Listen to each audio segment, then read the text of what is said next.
नमस्कार मंडळी, कसे आहात? मी सुप्रिया आणि मी जर्मनीमध्ये राहते.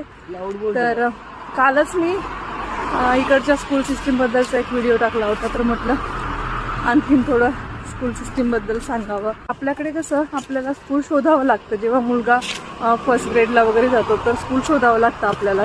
तर इकडे कसं असतं की तुम्ही ज्या एरियामध्ये राहता तर त्या एरियामधलं जवळचं जे स्कूल असतं ते गव्हर्नमेंट तुम्हाला असाइन करतो तुमच्या मुलासाठी. पण नंतर मग रजिस्ट्रेशन वगैरे आपल्याला करावं लागतं तिथे. आणि जर ते स्कूल आपल्याला आवडलं नाही आणि आपल्याला दुसरीकडे ट्राय करायचं आहे तर ते पण तुम्ही करू शकता.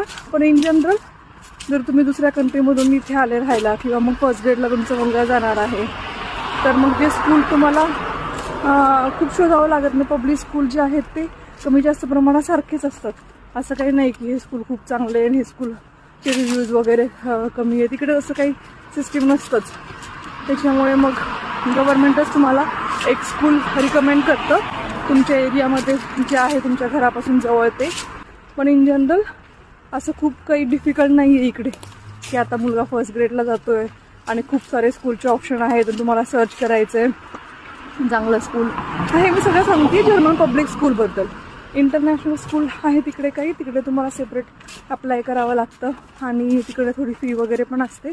पण तो एकदम वेगळा टॉपिक आहे.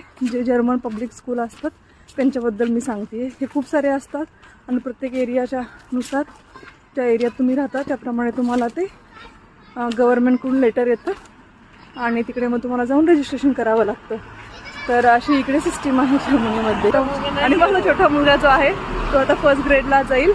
आणि आमच्या तू नाही रे, तू नाही, हा छोटा मुलगा माझा तो आता फर्स्ट ग्रेडला जाईल. म्हणजे आता 2 वीकनी त्याचं स्कूल सुरू होतं आहे आणि त्याला इथेच जवळचं वॉक इन 10 मिनिट्सच्या अंतरावर असलेलं स्कूल त्याला असाइन झालं आहे आणि तिकडेच आम्ही त्याचं ॲडमिशन घेतलं आहे.